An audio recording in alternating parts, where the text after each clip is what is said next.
최근 많은 과학자들은 미래의 소행성 개발이나 달, 화성 개발 같은 새로운 우주 프로젝트에 자기 복제 로봇의 활용을 이야기하고 있습니다. 이런 자기 복제 로봇 우주선을 개발하려면 어떤 분야의 연구가 더 발전해야 할까요? 그리고 실제로 자기 복제 로봇이 만들어진다면 우린 이것을 어떻게 컨트롤할 수 있을까요? 안녕하십니까? 아제노드 오 작가입니다. 예, 안녕하세요. 아제노드 투디입니다. 지난 시간에 왜 발전된 외계 문명은 우주 로봇, 즉 자기 복제 로봇 우주선을 우주로 쏘아 올릴 수밖에 없나 하는 가설과 이 우주 로봇들이 어떻게 그 외계 문명의 존재 유무와 연관된 논쟁을 촉발했었는지에 대해서 한번 알아봤죠. 그렇습니다. 주로 70년대에서 80년대 초반에 쇠퇴를 중심으로 벌어진 외계인 유무에 관한 논쟁이죠. 결론은 90년대에는 쇠퇴 예산이 중지됐었고 그 근거로는 외계 우주 로봇의 발견 유무가 쓰였다는 말씀을 드렸었죠. 이렇게 어쩌면 우주 관련 예산을 줄이는데 공을 세운 저 우주 로봇의 개념이 아이러니하게도 우주 공학자들에게는 새로운 영감을 불러넣었다면서요? 네, 그렇습니다. 오늘은 이제 그 얘기가 주제인데요. 전편에서 말씀드렸듯이 폰 놀먼 박사의 자기 복제 기기 개념은 1973년 영국 행성관 학회의 무인성간 우주 탐사선 연구 프로젝트 다이달로스에서 도입을 인원하면서 구체화되었다고 말씀드렸었는데요. 프로젝트 다이달로스, 무인성간 우주 탐사선 연구라. 이미 70년대에도 저런 연구를 시도했었군요. 예. 이게 전체 길이가 190m에 5만 톤의 연료와 500톤의 과학적 탑재물을 포함해서 총 5만 4천 톤의 초기 질량을 갖춘 말 그대로 심우주를 탐사하기 위한 거대 무인 우주선 프로젝트였습니다. 핵융합 로켓 추진체를 이용해서 2단계로 나누어 추진하도록 설계됐었습니다. 그래서 연료가 5만 톤이나 들어가는 대형 로켓으로 만들어졌군요. 예. 당시에는 생각하기 힘든 핵펄스 엔진에 필요한 헬륨-3 등을 채취하기 위해 로봇 공장을 세우고 자기 복제 로봇을 이용한다는 개념이 여기서 나오는 거예요. 이 밖에 장기간의 우주 탐사에서 발생할 수 있는 우주선술이나 오작동 방지를 위해서도 이 자기 복제 로봇의 필요성을 설파합니다. 결국은 이 프로젝트 다이달로스는 당장 저런 우주선을 만들겠다는 게 아니라 심우주 탐험이나 개발을 위한 말 그대로 계획과 과학적 개념을 보여준 거죠? 그렇죠. 일종의 컨셉입니다. 그렇다고 이게 단순히 상상만 하는 건 아니고 네. 구체적인 근거를 가지고 여러 과학자들이 연구하는 프로젝트예요. 그렇군요. 하긴 지금도 저게 만들기 힘들 것 같은데 저 당시에 저걸 당장 제작하려고는 안 되었겠죠. 그렇죠. 아무튼 이런 우주 로봇에 관한 연구는 1980년에 나사가 우주 임무를 위한 고단계 자동화 연구, 줄여서 AASM이라고 하는 그러한 프로젝트를 추진하면서 이게 이어집니다. 우주 임무를 위한 고단계 자동화 연구라. 결국 나사까지 이어지는군요. 이건 어떤 프로젝트인가요? 이거는 당시 달 탐사와 달기지 건설에 필요한 자원 채굴용 로봇과 그 자원으로 이제 직접 건물을 만드는 건설용 로봇, 그리고 이 로봇들이 고장이 났을 때 수리할 수 있는 수리용 로봇에 앞서 말씀드렸던 자기 복제 로봇 개념을 도입하자고 주장한 프로젝트예요. 앞에 거에 비해서는 비교적 소박한 프로젝트였네요.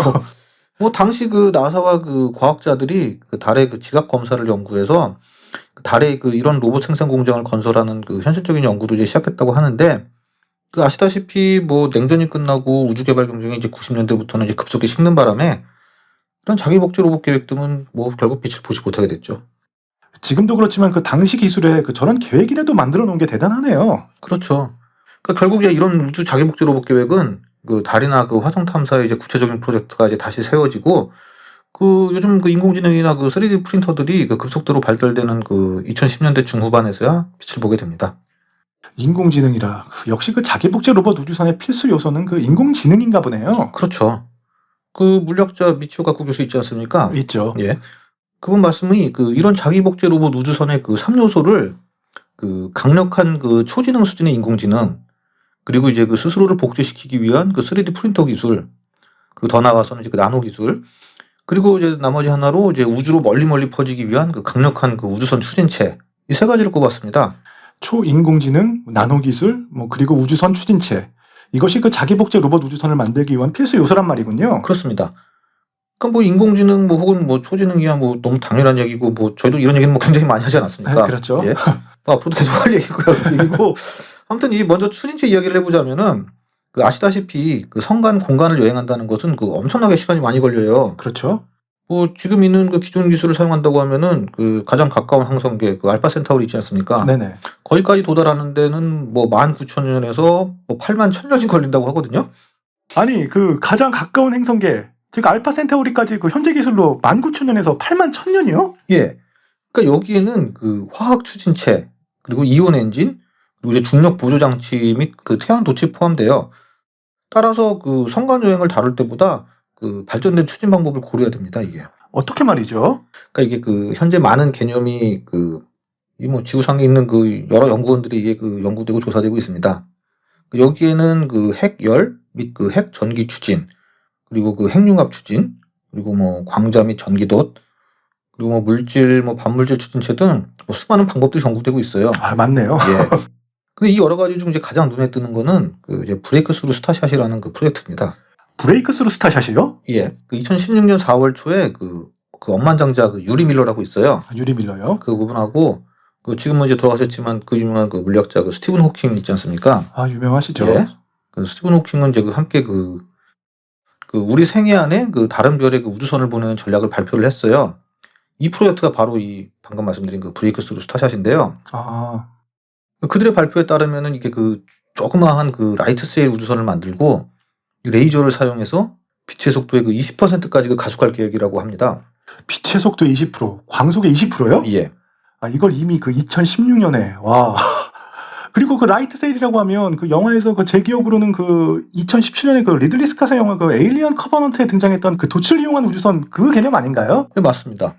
그러니까 이게 원리는 그 빛의 광자가 그 무언가에 반사될 때 그 추진력을 부여할 수 있다, 뭐 이런 내용인데요. 네. 그 엄청난 양의 그 광자를 추가하면은 그 영향이 상당할 수 있거든요. 아, 그리고 그 광자들은 그 빛의 속도로 가고 있기 때문에 그 이론적으로는 뭐 우주선의 최대 속도는 그 상대성 원리에 의해 그 뭐 빛의 속도에는 이제 조금 못 미치게까지 가능하다고 해요. 아, 그러니까 이 광자들은 그 태양에서도 얻을 수 있지만 그 돛을 그 광자로 채우도록 설계된 그 지향성 레이저 빔이라고 있습니다. 아, 여기서도 얻을 수 있다고 하고요.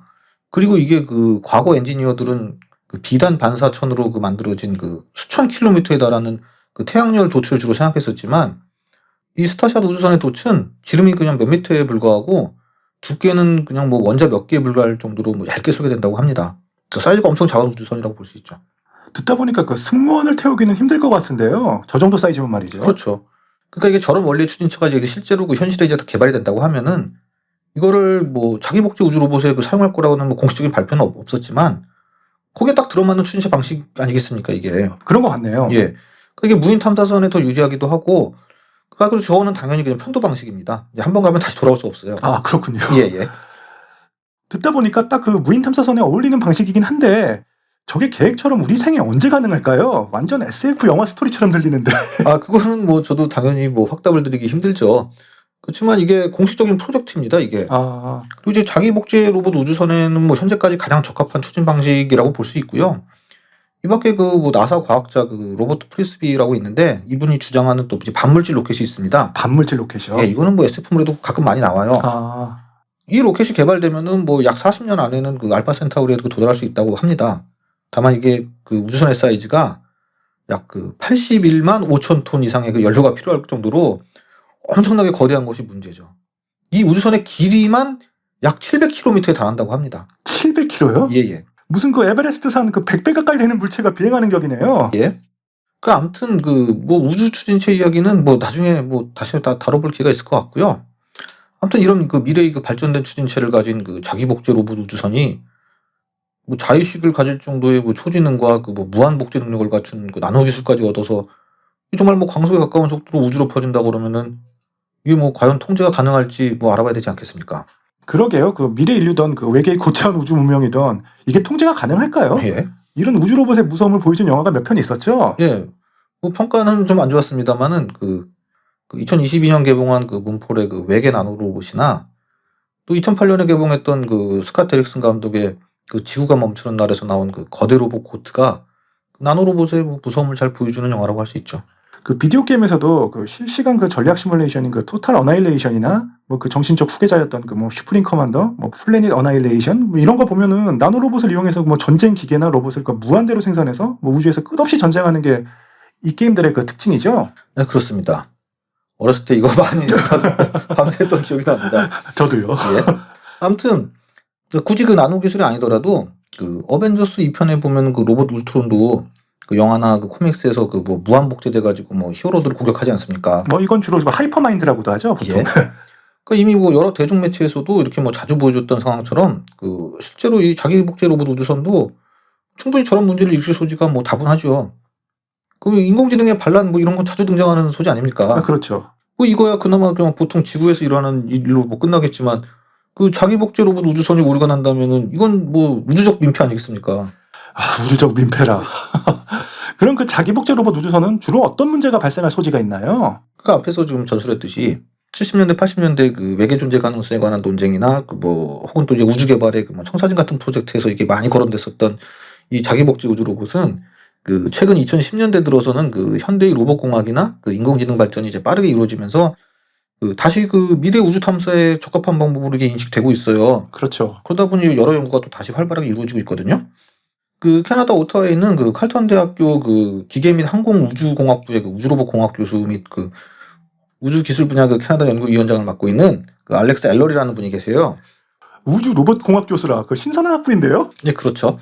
그 아무튼 그 이분이 그 한국어로 뭐 하자면은 그 자기 복제 기계 성과의 그 억제라고 해야 되나요? 자기 복제 기계 성과의 억제요? 예. 뭐 아무튼 그 알렉스 앨러리 교수는 그 최근 이런 제목의 그 논문을 발표했는데요. 여기서 그 자기 복제 기계의 경우 그 언젠가는 그 우리가 통제할 수 없는 수준으로 성장할 수 있는데 이게 일부가 오작동해서 그 우주 환경의 모든 것을 소비하기 시작하고 또 그 과정에서 이게 기하급수적으로 로봇의 수가 막 증가하게 되면은 그 결과는 어떻게 되겠습니까? 뭐 참혹하겠죠. 그렇죠. 뭐 아작살 나죠. 그래서 이제 그 대비를 해야 된다고 이제 주장을 한 겁니다. 근데 그 저게 대비한다고 해결될 문제가 아닌 것 같은데. 근데 꼭 그렇지만은 않은 게 일단 그 전문가들에게서 이제 가장 문제가 될 거라 생각하는 문제는 그 주로 그 나노 기술의 오류에서 발생하는 그 그레이 구입니다. 그 직역을 하자고 하면은 그 회색 끈적임이라고 할 수 있는데요. 그레이구라 그 SF 보면 종종 등장하는 용어인 것 같긴 한데. 예. 그레이구라는 이 용어는 그 유명한 엔지니어이자 그 나노 기술의 개척자인 그 K 에릭 드렉슬러가 그 1986년도서 창조의 엔진에서 그 처음 소개를 했는데요. 창조 엔지니어. 예. 그 분자 자기 복제 로봇이 그러니까 무한히 증식을 해서 잠재적으로는 그 생태학적 재앙으로까지 이어질 수 있다는 그 일종의 사고 실험입니다. 아까 말씀드렸던 그 영화 그 지구가 멈추는 날에서 그 유형이 잘 나타나죠. 네, 그렇습니다. 그 영화 보면 이 나노 로봇의 무서움이 잘 나타납니다. 근데 진짜 가능성은 뒤로 하고 실제로 이런 무서운 로봇을 어떻게 막을 수 있다는 건가요? 앞선 영화에서처럼 그 키아누 리브스가 역할을 맡은 그 초월적 외계 존재 클라투나 어벤져스 2편에서 그 울트론 막듯이 그 슈퍼히어로들이 막아줄 수도 없는 거잖아요. 당연히 현실에서 저런 초인들이 나올 수는 없죠. 이건 과학적으로 해야 되지 않겠습니까? 그 앞에서 얘기했던 그 알렉스 앨러리 교수는 그 논문에서 이 자기 복제 로봇의 이제 실험을 시작하기 전에 그 예방 조치를 이제 먼저 개발해야 된다고 주장을 했고요. 이를 위해서는 그는 이제 그 세포 생물학에서 영감을 얻은 솔루션을 권장을 했어요. 세포 생물학을 자기 복제 로봇이에요? 예. 뭐 어차피 증식하는 거는 세포나 쟤랑 비슷하지 않습니까?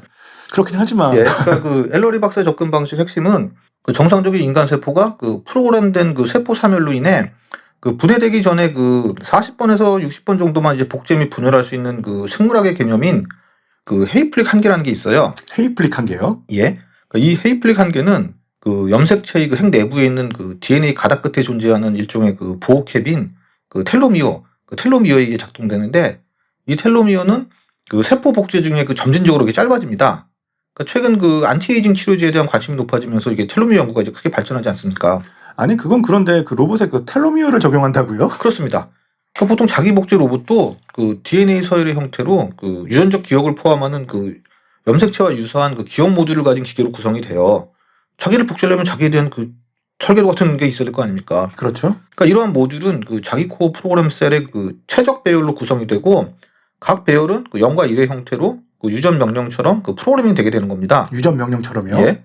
그러니까 복제 과정에서 이 부모 기계는 이 명령을 모든 자손 기계에 부여하게 되고 그 인간처럼 그 이렇게 그 프로그래밍된 그 텔로미어는 복제할 때마다 점점 짧아지게 되고 기본적으로 그 필요한 세대 수의 계획에 따라 그 텔로미어의 길이를 결정하면 그 무한 복제를 막을 수 있다는 원리죠. 그럴듯한데요. 그 인간의 그 텔로미어가 그 세포 복제를 제한한다는 원리를 그 복제 로봇에도 적용해서 개체수의 그 한계를 만든다는 원리잖아요. 그렇죠. 그 이 알렉스 앨러리 교수는 그 이런 이야기도 해요. 그 인류가 그 또 다른 이제 우주 시대에 직면했다는 점을 고려를 할 때 그 가령 그 새로운 뭐 달 탐사라든지 뭐 화성 아르테미스 계획 같은 거요. 예, 그렇죠. 그다음에 뭐 화성 탐사라든지 뭐 머스크가 간다고 하는 그렇죠. 그게 뭐 연구 기반 및 그 기반 시설 구축하고 뭐 소행성 채굴하고 뭐 저궤도 상업화에 대한 그 여러 가지 계획과 함께 그 해결해야 할 수 있는 그 수많은 그 안전 법적 그 물류 및 그 윤리적 고려 사항이 있다는 겁니다. 그 여러 고려 사항에 자기 복제 로봇 우주선의 그 오류의 예방에 대한 대비도 하자는 거군요. 그렇죠. 그러니까 인간 정착을 위한 그 길을 닦기 위해 그 더 먼 우주에 그 자기 복제 탐사선을 그 배치할 계획이라면은 우리는 뭐 그들이 그냥 막 미친 듯이 달려가서 막 눈에 보이는 것을 막 모든 것을 다 집어삼키지 않도록 해야 한다는 겁니다. 그러니까 이 탐사선이 그 정찰병, 프로브, 그 정찰병으로 사용되어서 은하계를 탐험하고 외계 문명에 대한 조사를 할 경우 더더욱 그렇지 않겠습니까? 그 먼 미래 이야기 같지만 뭐 외계 문명과의 조우도 대비한다면 틀린 소리는 아니겠죠? 그렇죠. 그래서 이런 그 프로그램된 그 세포 사멸을 그 디자인의 일부로 만드는 것은 그 우리 인류의 창조물이 그 우주적 민폐가 된다는 것을 막아주는 그 우한 그 솔루션 아니겠습니까? 덧붙여 이제 우리는 그 고등 외계 문명도 이미 그 이런 폰 노이만 로봇 탐사선으로 우주를 탐험하고 있다면은 그 걔네들도 뭐 비슷한 예방 조치를 취하기를 바라야 되겠죠. 우리처럼요? 그렇죠. 안 그랬다가는 난리 나죠.